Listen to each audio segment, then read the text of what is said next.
तो ये topic class 11th के लिए नीट में और एग्ज़ाम्स में जैसे CDS में और NDA में, CSE में, सिविल सर्विस एग्ज़ामिनेशन UPSC का, इसमें इनके PYQs आपको मिल जाएंगे इस टॉपिक में से। एंड काफ़ी अच्छे लेवल के क्वेश्चन सारे होते हैं क्लास 11th के लिए, तो ये चैप्टर है इम्पॉर्टेंट। तो इसको स्टार्ट करते हैं। हमें सबसे पहले समझना पड़ेगा कि लेवल ऑफ ऑर्गेनाइजेशन क्या होता है। किसी भी एनिमल को आपको क्लासिफाई करना है तो आपको पता होना चाहिए कि उसकी बॉडी का जो स्ट्रक्चर है वो किस तरीके से अरेंज है, वो कैसे बना हुआ है, उसमें बॉडी का लेवल ऑफ ऑर्गेनाइजेशन क्या है, what is body made up of basically. तो कुछ एनिमल्स ऐसे होते हैं जिसमें सेल्यूलर लेवल ऑफ ऑर्गेनाइजेशन होता है। अभी अपन सेल्यूलर लेवल ऑर्गेनाइजेशन के बारे में बात कर लेते हैं। सेल्यूलर लेवल ऑर्गेनाइजेशन क्या है बेसिकली? इसका मतलब सिंगल सेल्ड ऑर्गेनिज्म से नहीं है। यहाँ पे हम बात कर रहे हैं कि जो आपके एनिमल्स की बॉडी है उसमें मल्टीपल टाइप के सेल्स होंगे, लेकिन वो सेल एक इंडिविजुअल टिश्यू की तरह या फिर एक इंडिविजुअल ऑर्गन की तरह काम नहीं करेंगे। उन सेल का खुद का एक पर्पस होगा जो कि वो इंडिविजुअली फुलफ़िल कर रहे होंगे। ये चीज़ें हमें बहुत प्रिमिटिव ऑर्गेनिजम्स के अंदर देखने को मिलती है, बहुत प्रिमिटिव टाइप के एनिमल्स में हमें ये चीज़ देखने को मिलती है। इसमें डिफरेंट टाइप ऑफ सेल्स से हमारी बॉडी बनी हुई होती है।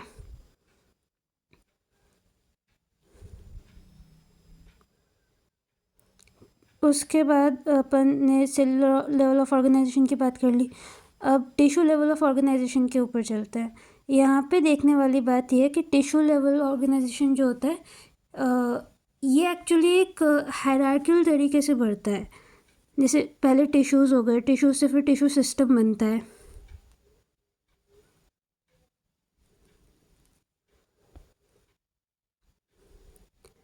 और फिर टिश्यू सिस्टम जो होता है वो ऑर्गन बनाता है।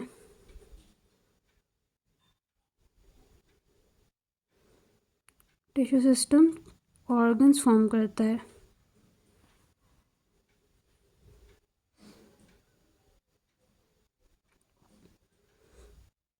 और ऑर्गन से ऑर्गन सिस्टम बन जाता है हमारा। ठीक है, तो अब इसके एग्जांपल्स हमने देखे होंगे। हमारी बॉडी में ही स्टमक एक ऑर्गन है, पर जो हमारा एलिमेंट्री कैनाल है पूरा ऑर्गन सिस्टम है। तो यहाँ पे बात कर लेते हैं डाइजेस्टिव सिस्टम के वेरिएशंस के बारे में। अब पूरे एनिमल किंगडम में हमें दो टाइप के डाइजेस्टिव सिस्टम देखने को मिलेंगे, एक कंप्लीट सेट और एक इनकम्प्लीट। कंप्लीट हमारे अंदर होते हैं, इनकम्प्लीट के बारे में हम लोग बात कर लेते हैं। इनकम्प्लीट डाइजेस्टिव सिस्टम का मतलब ये होता है कि एक सिंगल ओपनिंग है हमारे जो ऑर्गेनिजम्स हैं इनके पास सिंगल ओपनिंग है दोनों पर्पस सॉल्व करने के लिए, इंजेशन भी और एक्सक्रीशन भी, दोनों एक ही ओपनिंग से होता है। तो ऐसे ऑर्गेनिजम्स होते हैं कुछ। ये डाइजेस्टिव सिस्टम का इनकम्प्लीट होना भी एक प्रिमिटिव प्रॉपर्टी मानी गई है। आगे अपन देखते हैं कि जो हमारा सर्कुलेटरी सिस्टम होता है उसमें क्या क्या वेरिएशंस हमें मिलते हैं। तो जो हमारा सर्कुलेटरी सिस्टम है वो या तो ओपन हो सकता है या क्लोज्ड होएगा। क्लोज सर्कुलेटरी सिस्टम के बारे में अगर बात करें तो क्लोज सर्कुलेटरी सिस्टम का मतलब ये है कि ब्लड वेसल्स प्रेजेंट होंगी हमारी बॉडी में। ब्लड वेसल्स होती हैं, जैसे आर्टरीज होती है, वेन्स होती हैं, और इनमें ब्लड पंप करने के लिए हार्ट भी होता है। तो ऐसे ऑर्गेनिजम्स जिनमें ब्लड वेसल या वेन्स हों या मतलब आपका हार्ट हो, तो वो एक क्लोज सिस्टम है। और ओपन सिस्टम जो होता है उसमें बॉडी कैविटी होती है, मतलब कि वेसल्स नहीं होती पर बॉडी कैविटी के अंदर फ्लूइड भरा हुआ रहता है। क्या होता है? फ्लूइड भरा हुआ रहता है। तो ये ओपन सिस्टम हो गया। इनके एग्जांपल्स जो है मैं बाद में डिस्कस मतलब बताऊंगी। अभी हम पहले कॉन्सेप्ट पे ध्यान देते हैं कि चल क्या रहा है। अब इसके बाद ये वाला टॉपिक जो है ये सिमेट्री का, वो देख लेते हैं।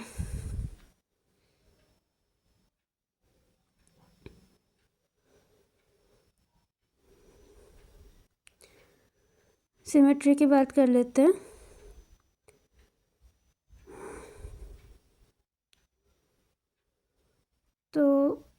एसिमेट्रिकल का हमें पता है कि कोई भी जो हमारे मतलब ऑर्गेनिज्म है उसमें कोई सिमेट्री नहीं होगी, या फिर अगर मैं ये कहूँ कि there is no mirror image possible.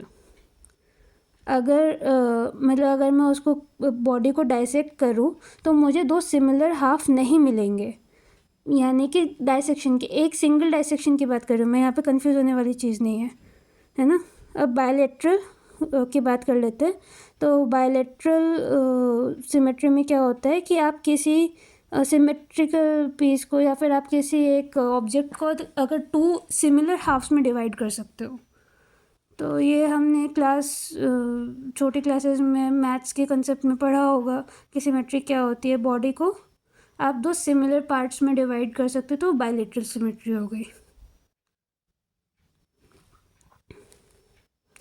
इसके अच्छे डायग्रामेटिक रिप्रेजेंटेशंस 11th की एनसीईआरटी में है, जो कि हम थोड़ी देर बाद देखेंगे।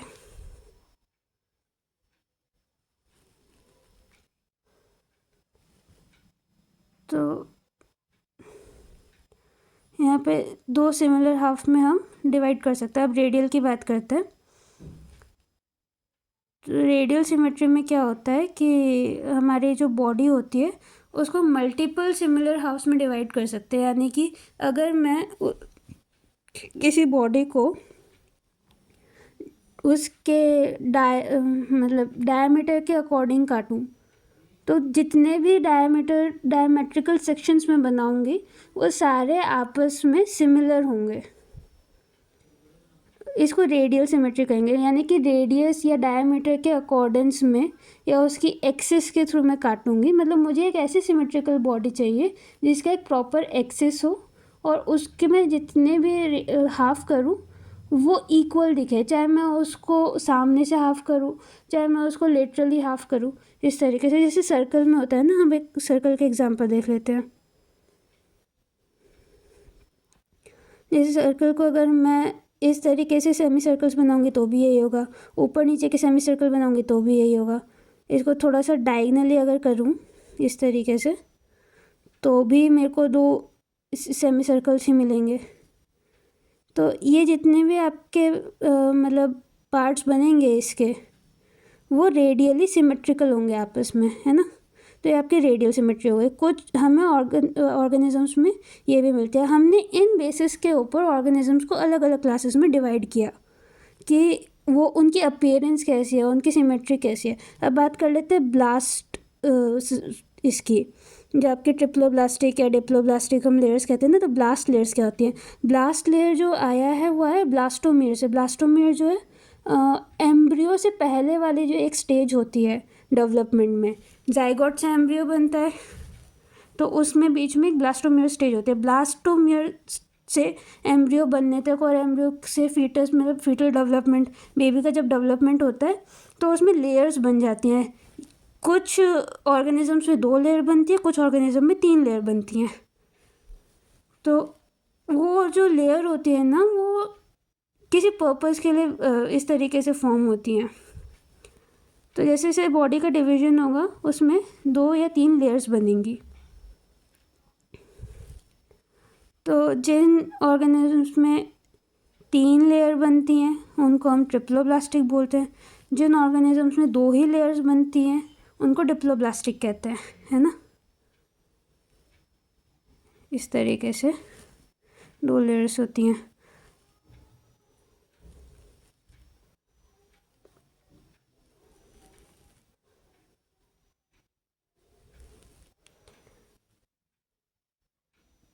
तो अपन अब लेयर्स के एक बार नाम देख लेते हैं, थोड़ा सा साफ करके बोर्ड को। ये सारी चीज़ें अपन ने कर ली, लास्ट ये बचा है अभी टॉपिक इसमें से। तो हमारे पास जर्मिनल लेयर्स जो होती हैं वो 3 होती है। एक होते हैं एक्टोडर्म, फिर होते हैं मीजोडर्म, फिर एंडोडर्म। अब जो डिप्लोब्लास्टिक होते हैं उनमें सिर्फ एक्टोडर्म और एंडोडर्म होती है, उसमें मीजोडर्म नहीं होती है। और जो आपके ट्रिप्लोब्लास्टिक होते हैं उसमें एक्टो, एंडो और मीजो तीनों होती हैं। अब ये जो होते हैं ना, ये लेयर्स जो होती हैं बॉडी में ऑर्गन्स का प्लेसमेंट वगैरह कैसे होगा या ऑर्गन सिस्टम किस तरीके से डेवलप होएंगे उसको डिसाइड करने का काम करती है, ठीक है। तो बॉडी में जो ऑर्गन्स का ऑर्गेनाइजेशन होता है वो हम इन लेयर्स की मदद से देख पाते हैं। अब थोड़ा सा ये जो चार्ट है एक बार इसको देख लेते हैं,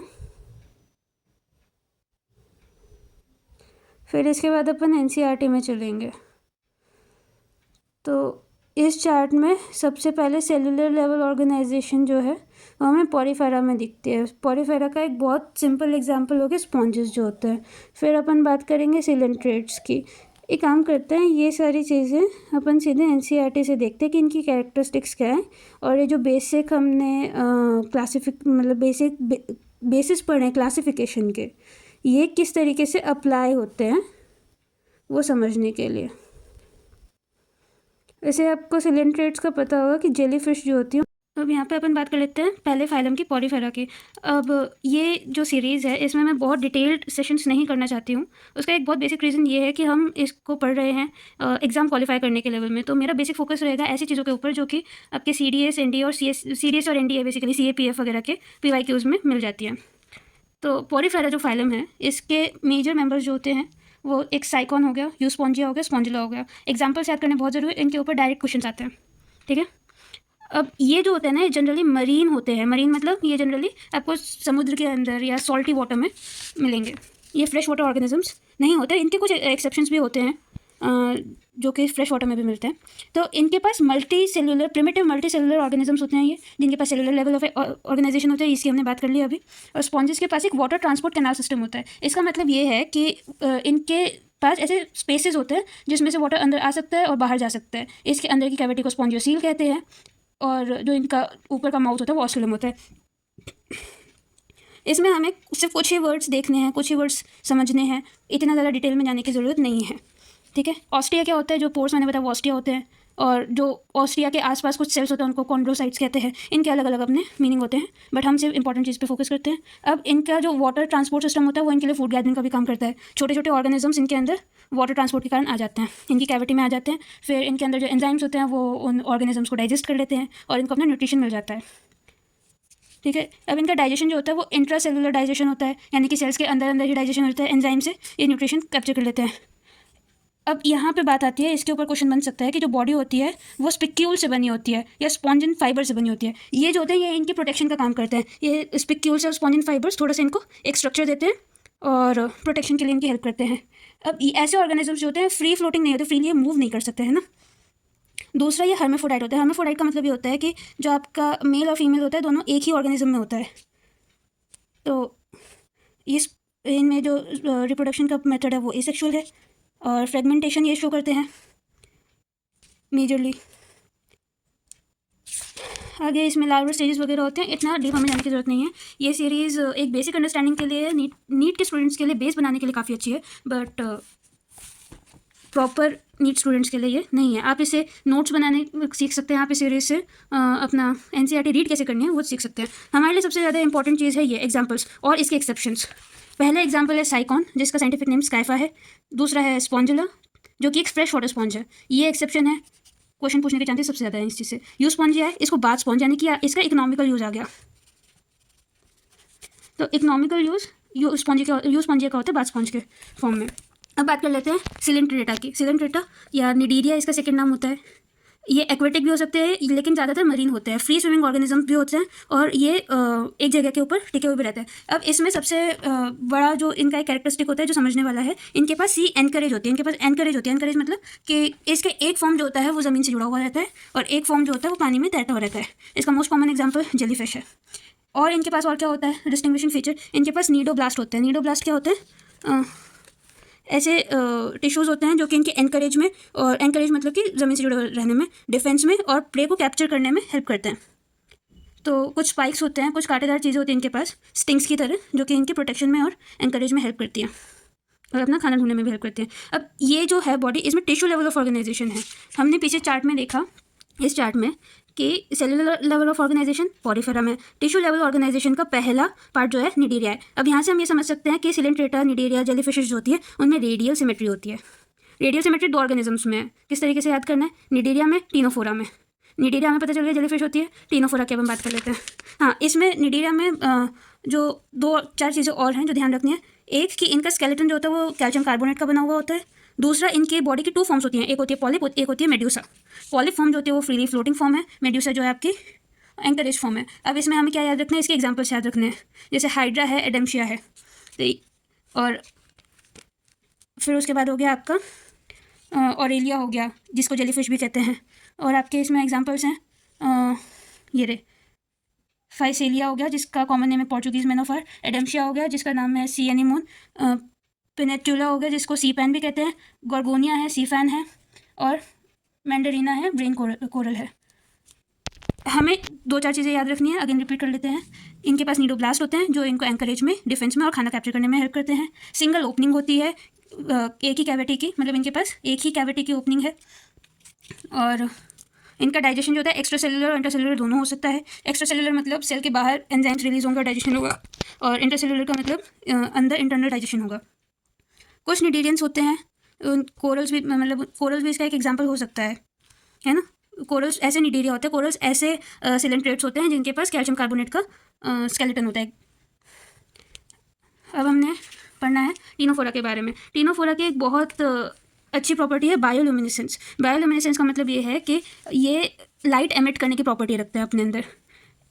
और इनका कॉमन नेम जो हो गया सी वॉलनट हो गया, कॉम जेलीज हो गया। ये एक्सक्लूसिवली मरीन होते हैं, यानी कि इसमें हमें फ्रेश वाटर फॉर्म्स इनकी नहीं मिलती हैं। रेडियल सिमेट्री अगेन इसमें होती है, हमने पीछे बात की। डिप्लोब्लास्टिक होता है, अब यहाँ पे डिप्लोब्लास्टिक आ गया। डिप्लोब्लास्टिक ये भी होते हैं आपके जो सिलेंट्रेट्स होते हैं, ये भी डिप्लोब्लास्टिक होते हैं। आपको पिछले वाली टेबल में मिल जाएगा एक्सप्लेन करा हुआ। इनके पास टिश्यू लेवल ऑफ ऑर्गेनाइजेशन है, ठीक है। हमने अभी तक क्या देखा है कि हमारे पास cellular level of organization Porifera में है, tissue level of organization radial symmetry के साथ डिप्लोब्लास्टिक होने के साथ साथ सिलेंट्रेट्स में है और टीनोफोरा में है, ठीक है। बायोल्यूमिनेसेंस से देते हैं। डाइजेशन एक्स्ट्रा सेलुलर भी है, इंट्रा सेलुलर भी है, अगेन निडेरियंस की तरह। और टीनोफोर्स में मतलब वही हेमिफोडाइट होते हैं ये। और इनमें हमें नाम याद रखने हैं, मेरी बुक की क्वालिटी उतनी अच्छी नहीं है। प्लूरोब्रैकिया और टीनोप्लाना, प्लूरोब्रैकिया, टीनोप्लाना, ये 2 एग्जाम्पल्स हमें याद रखने हैं। इनके कॉमन नेम्स आप देख सकते हैं। अब बात कर लेते हैं हम थोड़ा सा आगे बढ़ के बायलेटरल सिमेट्री के बारे में।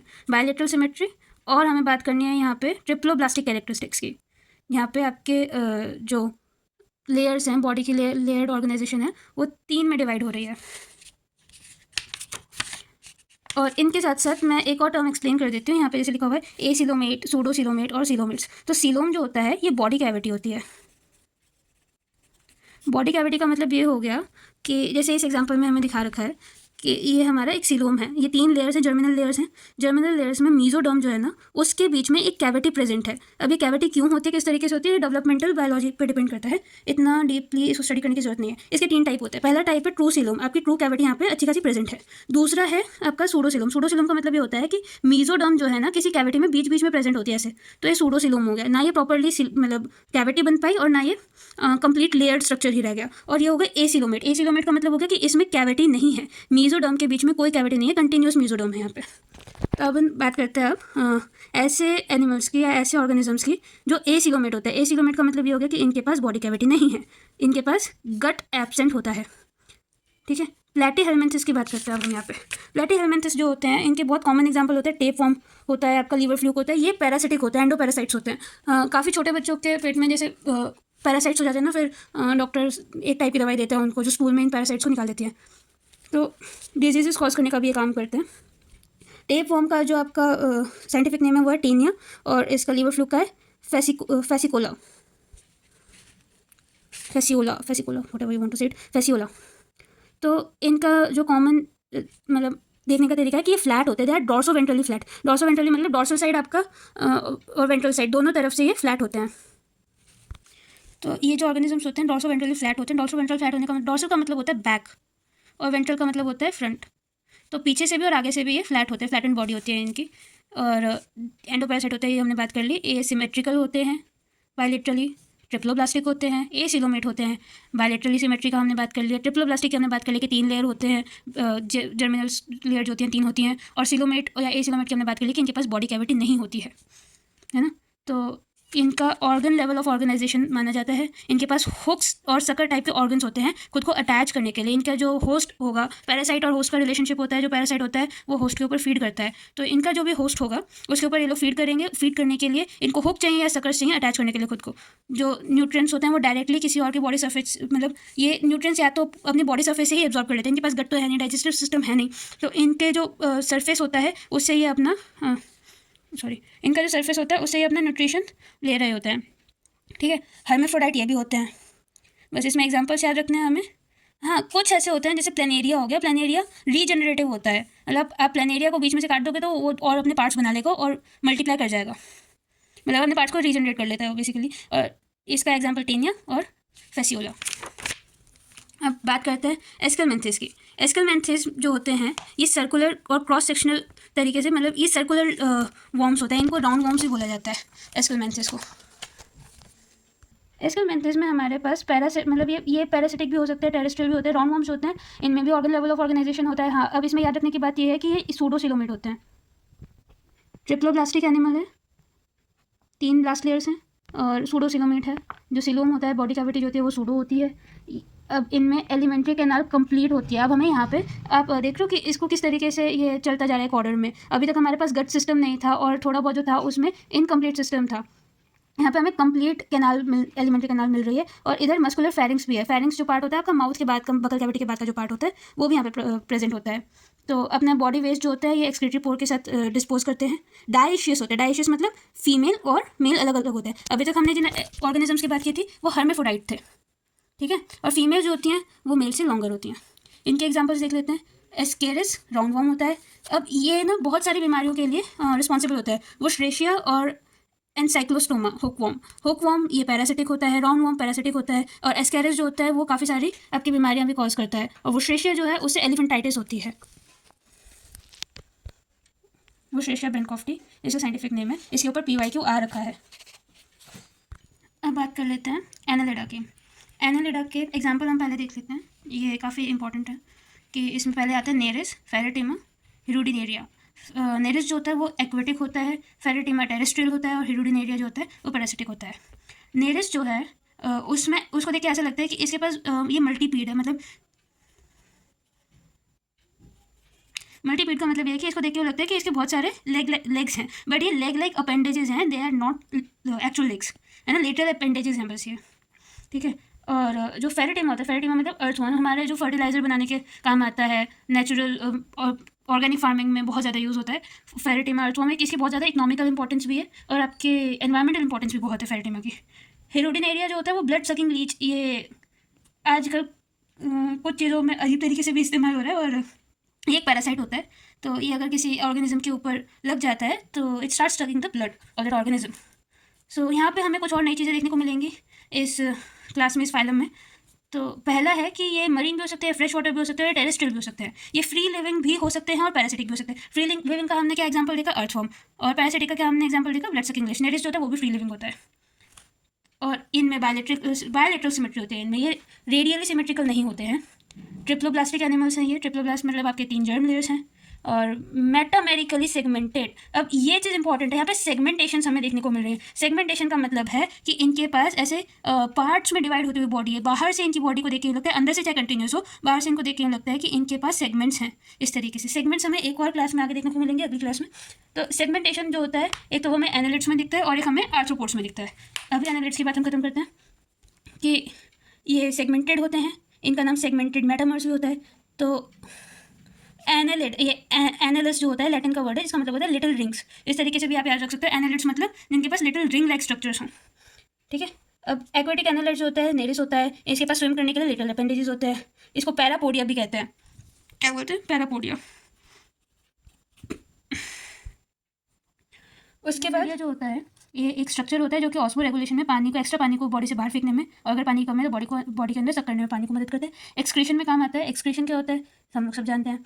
और न्यूरल सिस्टम जो होता है वो इसमें गैंग्लिया होता है। गैंग्लिया होता है नर्व सेल्स जो होते हैं ना, उनका एक क्लस्टर बन जाता है, उसको हम गैंग्लिया कहते हैं, जो कि लेटरल नर्व। मतलब इनके पास क्या क्या नई नई चीज़ें हमें दिखी। हमें यहाँ पे सेगमेंटेशन दिखी बॉडी की, हमें यहाँ पे दिखा है कि एक प्रॉपर एक्सक्रीटरी सिस्टम इनके पास है, यहाँ पे क्लोज सर्कुलेटरी सिस्टम है, यानी कि इनके पास ब्लड वेसल्स भी होती हैं, इनके पास एक प्रिमिटिव टाइप का नर्वस सिस्टम भी इनके पास है ना। और हमें एग्जाम्पल्स क्या क्या रखने हैं, कुछ इसमें कुछ स्पीशीज में डायशियस होती है और कुछ हर्माफ्रोडाइट होती है, ठीक है। जैसे नेरिस होती है वो डायशियस है, उसमें मेल और फीमेल डिस्टिंक्ट होती हैं, और कुछ होते हैं इसमें जिसमें मेल और फीमेल डिस्टिंक्टेड नहीं होते हैं। ठीक है, एग्जाम्पल हमें क्या है, Nereis, Pheretima, Hirudinaria. Nereis aquatic होता है, उसमें पैरापोडिया होता है, फेरेटिमा अर्थवर्म होता है, टेरेस्ट्रियल होता है, हिरुडिनेरिया पैरासाइट होता है, लीच होता है।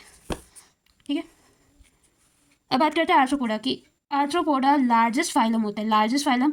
इसके हमें इंसेक्ट सबसे ज़्यादा देखने को मिलते हैं, और किसी भी स्पीशीज से ज़्यादा, किसी भी एनिमल स्पीशीज से ज़्यादा हमको इंसेक्ट्स देखने को मिलते हैं। अब इनके फीचर्स देख लेते हैं। अब ये चीज़ हम विजुअलाइज कर सकते हैं। इससे पहले वाले जो हमने देखे हैं, ज़रूरी नहीं है कि आपने राउंड वर्म्स देखे हो, ज़रूरी नहीं है कि आपने लिवर फ्लूक देखा हो, ज़रूरी नहीं है आपने लीच या हिरुडिनेरिया देखा हो, है ना। इसके बाद वाली चीज़ें जो हैं हो सकता है लोगों ने देखी हो, इमेजिन की हो, या वीडियोज़ में देखी हो, एट द वेरी लीस्ट बहुत कॉमन हमें आसपास अपने देखने को मिलती हैं वो चीज़ें। ठीक है, तो आर्थ्रोपोड्स के पास सबसे पहले इनके पास ऑर्गन सिस्टम है ऑर्गेनाइजेशन का। इनकी ये बायोलिट्रिकली सिमेट्रिकल हैं, ट्रिप्लोब्लास्टिक हैं, सेगमेंटेड भी हैं, और सीलोमेट हैं। अभी तक हमने देखा था कि सीलोम जो है वो या तो एसिलोमेट थे या आपके सूडोसिलोमेट थे। एक बार हम लोग ये चीज़ दोबारा से देखते हैं चार्ट में कि हमारे पास एसिलोमेट जो है वो प्लेटीहेल्मिन्थिस है ना। प्लेटीहेल्मिन्थिस मतलब आपके टेप फॉर्म वगैरह जो हैं आपके एसिलोमेट हैं। सूडोसिलोमेट्स जो हैं वो एस्केल हेमेंथिस है। एस्केल हेमेंथिस अभी हमने कौन से देखे थे, जो आपके राउंड वर्म थे वो एस्केल हेमेंथिस थे। अब यहाँ पे हमें ट्रू सीलोम देखने को मिल रहा है, हमें ट्रू बॉडी कैविटी देखने को मिल रही है। एनेलिडा में भी ट्रू बॉडी कैविटी थी, हमने देखा कि एक प्रॉपर गट सिस्टम इनके पास होता है और एक प्रॉपर सर्कुलेटरी सिस्टम इनके पास है ना। बॉडी कैविटी जहाँ पे होती है वहाँ पे ऑर्गन लेवल ऑर्गेनाइजेशन जो है या जो ऑर्गन्स का प्रॉपर फॉर्मेशन है वो समझ में आता है। आर्थ्रोपोड्स में हम देख रहे हैं कि सीलोम पूरा है ना। अब हम बात कर लेते हैं इसके बाकी के कैरेक्टरिस्टिक्स की। तो जो बॉडी होती है इनके पास एक चिटिन की बनी हुई लेयर होती है। चिटिनेस एक्सोस्केलेटन होता है। एक्सोस्केलेटन मतलब कि इनके बॉडी के बाहर एक लेयर का अलग से ढांचा होता है, एक स्ट्रक्चर होता है जो कि इनको प्रोटेक्ट करने में हेल्प करता है। हमने कॉकरोचेस में ये चीज़ देखी होगी कि उसका सॉफ्ट शेल होता है ना। जो लोग हमारे फ्रेंड्स जो नॉन वेजिटेरियन हैं, जो प्रॉन और श्रिम्प्स खाते हैं, उन्होंने भी देखा होगा कि उनके पास एक अलग से शेल होता है। अब ये शेल जो होता है ये चिटिन का बना हुआ होता है, काइटिन का बना होता है। कुछ लोग इसको चिटिन कहते हैं, कुछ लोग इसको काइटिन कहते हैं।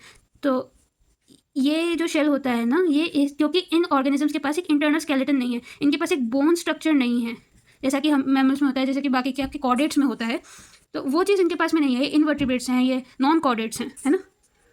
तो इनके पास प्रोटेक्शन के लिए क्या है, एक काइटिनियस एक्सोस्केलेटन है। इनकी बॉडी में डिफ्रेंशिएशन किस तरीके से होता है, किस तरीके से सेगमेंटेशन होता है। एक हेड होता है, फिर एक थॉरेक्स होता है। थॉरेक्स के अलावा इनके पास अपेंडेजेस होते हैं जो कि जॉइंट होते हैं, एब्डोमेन होता है। और जो आपके जॉइंट अपेंडेज का मतलब है कि आपकी बॉडी से, मतलब आप इनको उल्टा करके अगर हम देखें तो इनके जो अपेंडेजेस होंगे ना वो ऐसा लगेगा कि एक ही पॉइंट से बाहर निकलने लग रहे हैं, है ना। इस तरीके से इनके पास जॉइंट अपेंडेजेस होते हैं, उनमें जॉइंट्स होते हैं। इस तरीके से भी आप याद रख सकते हो, ठीक है। और आर्थ्रोस का मतलब होता है, जैसे अर्थराइटिस होता है ना, अर्थराइटिस से भी याद रख सकते हो। आर्थ्रोस जो ये वर्ड है इसका मतलब है जॉइंट्स, और पोडा मतलब अपेंडेजेस या लेग्स। और इनका जो रेस्पिरेटरी सिस्टम होता है, कुछ ऑर्गेनिजम्स के पास गिल्स होते हैं, कुछ के पास बुक गिल्स होते हैं, कुछ के पास बुक लंग्स होते हैं। और इनके पास बस अब यहाँ पे डिफ्रेंशिएशन आ गया। अभी तक हमने पहले फेरेटिमा में देखा था कि इनके पास जो सिस्टम ऑफ ब्लड सर्कुलेशन है वो सर्कुलेटरी सिस्टम फेरेटिमा का और आपका नेरिस का, एनालिड्स का क्लोज था। यहाँ पे हमें देखने को मिल रहा है कि इनका सर्कुलेटरी सिस्टम जो है ओपन है। ओपन सर्कुलेटरी सिस्टम किस तरीके से होता है, इनकी जो बॉडी कैविटी होती है वो फ्लूइड फिल्ड कैविटी होती है। इनके पास एक उस तरीके से चैम्बर्ड सिस्टम नहीं होता कि आपका ब्लड के लिए हार्ट के चैम्बर्स बने हुए हैं या फिर आपका जो ब्लड वेसल्स है वो वहाँ पे है। तो ये सिस्टम हमें इनमें नहीं देखने को मिलता है। अब ट्रैकियल सिस्टम जो होता है इनके रेस्पिरेशन के लिए होता है। कुछ सेगमेंट्स जो होते हैं, कुछ इन प्लेट्स के बीच में ना कुछ ऐसे गैप्स होते हैं जो कि ब्रोंकाई का या एक ऐसे स्ट्रक्चर का काम करते हैं जो कि एयर को अंदर सेल्स तक या टिश्यू तक पहुंचाने का काम करते हैं, तो उसको ट्रैकियल सिस्टम कहते हैं। सेंसरी ऑर्गन्स होते हैं, इनके पास एंटीना होता है, आइज होती है, कंपाउंड या सिंपल आइज में से कोई भी एक हो सकती है। और स्टैटोसिस्ट होते हैं या फिर ऐसे ऑर्गन्स होते हैं जो कि बैलेंस करने में इनको हेल्प कर सकते हैं। एक्सक्रीशन जो होता है माल्फिजियन ट्यूब्यूल्स के कारण होता है, मतलब माल्फिजियन ट्यूब्यूल्स एक ऐसे ऑर्गन्स हैं। अब यहाँ पे हमें बहुत अलग अलग टाइप के ऑर्गन्स इनके पास देखने को मिल रहे हैं। हालांकि यहाँ पे हमें सर्कुलेटरी सिस्टम ओपन मिला, पर इनके पास डिफरेंट काइंड ऑफ ऑर्गन्स हैं जो कि इनके लाइफ को थोड़ा सिंपल बनाने में हेल्प कर रहा है। अब यहाँ पे हम इवोल्यूशनरी तरीके से अगर देखें तो एक क्लास वाइज डेवलपमेंट होता जा रहा है, अलग अलग ऑर्गन्स का, कॉम्प्लेक्सिटी का यहाँ पे डेवलपमेंट होता जा रहा है। प्रिमिटिव ऑर्गेनिजम्स में हमने देखा कि बहुत सिंपल स्ट्रक्चर है, सिंपली वो अपना एक लाइफ साइकिल कंप्लीट कर रहा है कि पानी के थ्रू अपने न्यूट्रिएंट्स ले रहे हैं, वापस पानी में ही छोड़ दे रहे हैं अपना वेस्ट जो है। और यहाँ पे हमें अलग अलग टाइप के ऑर्गन्स दिख रहे हैं जिसमें इनका लाइफ प्रोसेसेस होने लग रही हैं। मोस्टली डायशियस होते हैं और इनके हम एग्जाम्पल्स बहुत सारे, अब ये लार्जेस्ट फाइलम है तो हमें बहुत कॉमन एग्जाम्पल हमें मिल जाएंगे, जैसे सिल्कवॉर्म हो गया, लैक इंसेक्ट हो गया। हम किस तरीके से देख सकते हैं कि जैसे जितने भी इंसेक्ट्स हैं, जितने भी ऐसे प्राणी हैं जिनके पास लेग इस तरीके से अपेंडेजेस के फॉर्म में है, कॉकरोच जैसे दिखते हैं, बीटल्स जैसे दिखते हैं, लोकस्ट हो गया, आपका ग्रास हॉपर हो गया, बटरफ्लाई है, श्रिम्प है ना, क्रैब है, लिम्युलस, किंग क्रैब है। किंग क्रैब किस लिए इंपॉर्टेंट है? क्योंकि ये लिविंग फॉसिल भी है। और लोकस्ट जो होता है, ये देखा होगा न्यूज़ में भी काफ़ी बार आता है कि लोकस्ट एक तरीके से पेस्ट है, जितने भी प्लांट्स के ऊपर बैठेगा सारे प्लांट्स को, सारा ग्रीन पार्ट खा के चला जाएगा, तो आपकी क्रॉप्स को डिस्ट्रॉय कर देता है, आपके ट्रीज़ को डिस्ट्रॉय कर देता है। तो लोकस्ट एक बहुत ख़राब पेस्ट होता है और एक सीज़न में ये बहुत सारे नंबर में आते हैं। नॉर्थ इंडिया में तो बहुत ज़्यादा देखने को इनको आप साइड भी कर सकते हो कि आपके पौधों पे बैठे हुए मिल जाएंगे। अब बात करते हैं हम मोलस्क की।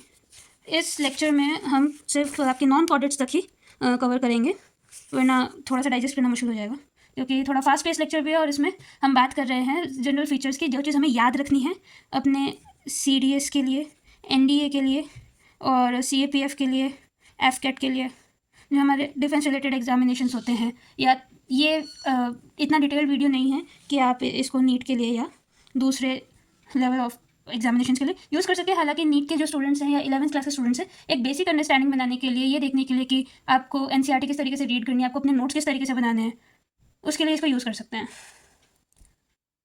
अब बात करते हैं मोलस्का की। मोलस्का जो होता है ये सॉफ्ट बॉडी ऑर्गेनिजम्स होते हैं। अब इनके पास एक बहुत हार्ड शेल होता है, बट अंदर से जो बॉडी होती है वो बहुत सॉफ्ट होती है। ये सेकंड लार्जेस्ट एनिमल फाइलम है। मोलस्क जो होते हैं या तो ये टेरेस्ट्रियल हो सकते हैं या एक्वेटिक होते हैं। एक्वेटिक में मरीन भी हो सकते हैं और फ्रेश वाटर ऑर्गेनिजम्स भी हो सकते हैं। इनके पास ऑर्गन लेवल सिस्टम होता है और ये बायोलेट्रिकली सिमेट्रिकल होते हैं, ट्रिप्लोब्लास्टिक होते हैं। हमने काफ़ी बार बात कर लिया कि बायोलेट्रल सिमेट्री क्या है, ट्रिप्लोब्लास्ट क्या है, सिलोमेट होते हैं तो सिलोम क्या होता है ये भी हम बात कर चुके हैं। और बॉडी जो होती है उसमें कैल्सरस शेल होता है। कैल्सरस शेल का मतलब ये है कि कैल्सीफाइड, एक कैल्शियम के कंपोनेंट से बना हुआ इनका शेल होता है।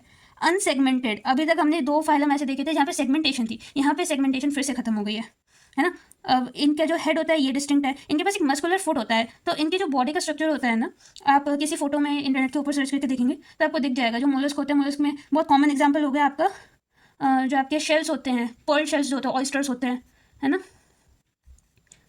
तो आपके पर्ल ऑयस्टर्स होते हैं और क्लैम्स होते हैं। बहुत सारे हमारे सी फूड लविंग फ्रेंड्स होंगे जिनने इन सबको एक डिवो और एक एक एलिट फूड की तरह भी ट्रीट किया होगा। तो जो क्लैम्स होते हैं इनके अंदर का पार्ट बहुत सॉफ्ट होता है जहाँ पे पर्ल बनता है। तो जो इनके पास एक मस्कुलर फुट होती है, एक विसरल हम्प होता है। तो इनके बॉडी के पार्ट्स हैं। ये सिर्फ एक नॉलेज के लिए, नाम याद रखने के लिए ठीक है, इसको डटने की जरूरत नहीं है। बेसिकली जो इनकी बॉडी होती है वो सॉफ्ट होती है, स्पॉन्जी होती है और एक मेंटल बना लेती है विसरल हम्प के ऊपर। तो मतलब इनकी बॉडी में भी हम देखेंगे कि अलग अलग डिविजन्स प्रेजेंट होते हैं, है ना। और जो ये मेंटल होता है, मेंटल कैविटी होती है ना, इसमें फेदर लाइक गिल्स होते हैं इनके रेस्पिरेशन के लिए। एंड एक्सक्रीटरी और रेस्पिरेटरी फंक्शन जो होता है वो फेदर लाइक गिल से परफॉर्म करते हैं। एक एंटीरियर हेड रीजन होता है जो कि सेंसरी होता है, उसमें टेंटिकल्स होते हैं। और माउथ जो होता है उसमें फाइल लाइक रैस्पिंग ऑर्गेनिज्म रेड्यूला होता है। रेड्यूला को अगर हम इंग्लिश में अगर ट्रांसलेट करें तो इसको कंपेयर कर सकते हैं टंग के साथ। हालांकि ये जो रेड्यूला होता है ना, इसमें स्पाइन लाइक स्ट्रक्चर्स होता है इस तरीके से, जैसे आरी होती है ना, उस तरीके से ये दिखता है कुछ इस तरीके से। अब ये इसके जो फूड ये कैप्चर करते हैं उसकी ग्राइंडिंग में हेल्प करता है और एक फूड को कैप्चर करने में भी हेल्प करता है। फीडिंग ऑर्गेनिज्म होता है बेसिकली, ठीक है। कुछ केसेस में डिफेंस में भी काम आ सकता है। अब ये डायशियस होते हैं और ओविपेरस। ओविपेरस का मतलब होता है दे ले एग्स डेवलपमेंट के लिए। बहुत कॉमन एग्जांपल है Pila, apple snail, commonly cited snail है ये। Pinctada, Pinctada is pearl oyster, इसका साइंटिफिक नेम है पिनेक्टाडा। और पर्ल ऑयस्टर हम इसको जानते हैं, इससे हम पर्ल्स हार्वेस्ट करते हैं। इनका प्रॉपर एग्रीकल्चरल रोल भी होता है। बहुत सारे लोग इकोनॉमिकली इनको या कमर्शियली ग्रो करवाते हैं, ऑयस्टर्स को पालते हैं। और यहाँ पे हमारे पास सेपिया होता है, कटल फिश बोलते हैं जिसको। एक लॉलीगो होता है, लॉलीगो मतलब स्क्विड, जो स्क्विड इंक फेंकता है ना। स्क्विड भी बहुत लोग इसको सी फूड की तरह यूज़ करते हैं। ऑक्टोपस जो होता है इसको डेविल फिश भी कहते हैं। ऑक्टोपस को तो हम सभी जानते हैं, और जो ऑक्टोपस को नहीं जानते वो ऑसवर्ड को जानते हैं। तो एप्लेसिया जो होता है वो सी हेयर, मतलब इनके अलग अलग एग्जाम्पल हैं। हमारे लिए सबसे ज़रूरी एग्जाम्पल पायला है, पिनेक्टाडा है, कटल फिश है, स्क्विड है, डेविल फिश है। और बाकी इन दोनों के टस्ट शेल के और काइटन के हम वो देख सकते हैं, इमेजिन करके इनको देख, मतलब इमेज इनकी देख सकते हैं इंटरनेट के ऊपर कि किस तरीके से दिखाई देते हैं। अकाइनोडर्माटा। अब अकाइनोडर्माटा ये वैसे तो ये बहुत कॉमनली नोन एक एग्जांपल इसका अगर मैं बात करूँ तो वो होता है स्टारफिश एस्टेरियस अकाइनोडर्माटा का। और सी अर्चिन्स होते हैं, सी अर्चिन्स ऐसे कुछ बॉल जैसे दिखते हैं, उनके बहुत स्पाइकी स्पाइकी से होते हैं, इनको भी सी फूड में यूज़ किया जाता है।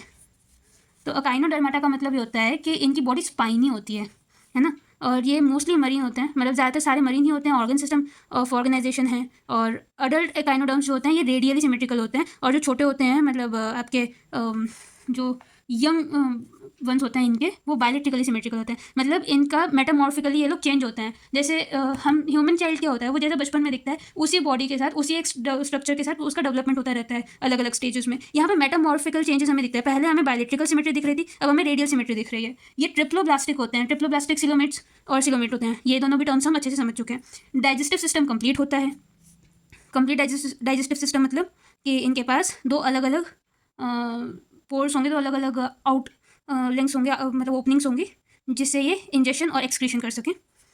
और इनका जो लोअर साइड या वेंट्रल साइड होता है वो मतलब वेंट्रल साइड के ऊपर एनस होता है और अपर साइड के ऊपर माउथ होता है। The most distinguishing feature of Echinodermata is presence of water vascular system. हमने पहले वाटर वेस्कुलर सिस्टम कहाँ पे देखा है, स्पॉन्जेस में देखा है। तो लोकोमोशन में फूड को कैप्चर करने में, ट्रांसपोर्ट करने में इनका वाटर वेस्कुलर सिस्टम काम करता है। तो जो लोग सी बीचेस के पास रहते होंगे या कोस्टल एरियाज पर रहते होंगे उन लोगों ने मे बी नोटिस किया होगा कि कुछ एरियाज़ में जो स्टार फिश होती हैं या कुछ एकाइनोडर्म्स होते हैं, सी अर्चिन्स होते हैं, वो बीच के ऊपर तैर के मतलब फ्लोट करके आ जाते हैं और ये वापस नहीं जा पाते। ये इनके पास प्रॉपर लेग लाइक अपेंडेजेस नहीं होते हैं कि ये उधर क्राउल कर लें या वापस पानी में जा पाएँ। तो ये बहुत ज़्यादा वाटर पर डिपेंडेंट होता है अपनी लाइफ साइकिल के लिए। अब इनके पास एक रेस्पिरेटरी और एक्सक्रेटरी सिस्टम जो होता है वो एब्सेंट होता है, और ये मतलब आपके डाइशियस होते हैं। और इनके एग्जांपल्स हमने पहले देखे हैं कि हाँ, इसमें एक और चीज़ जो समझने की वो है कि इनका लार्वा जो होता है वो फ्री स्विमिंग होता है। एक पहला एग्जांपल हमने देख लिया, स्टारफिश होता है, सी अर्चिन्स होता है, इसका जो आपका साइंटिफिक नेम है एचिनस है, और आपका सी लिली है, सी क्यूकम्बर है, और ब्रिटल स्टार नाम का भी एक ऑर्गेनिज्म होता है।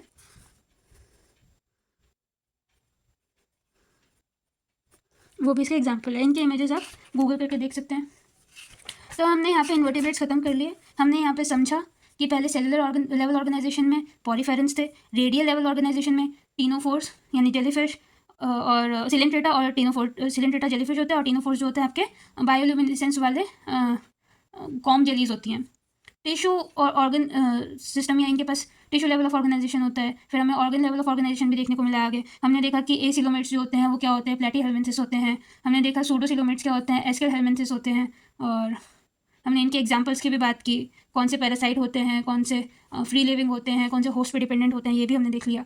और हमने ये भी देखा कि आपके एनालिड्स में हमें सेगमेंटेशन मिलता है, आर्थ्रोपोड्स में हमें सेगमेंटेशन मिलता है, मॉलस्क में हमें सेगमेंटेशन नहीं मिलता, और एकाइनोडर्माटा में हमें प्रॉपर हमारा वाटर वेस्कुलर सिस्टम भी दिखता है। हेमिकॉर्डेट्स और कॉर्डेट्स की बात हम अगले लेक्चर में करेंगे।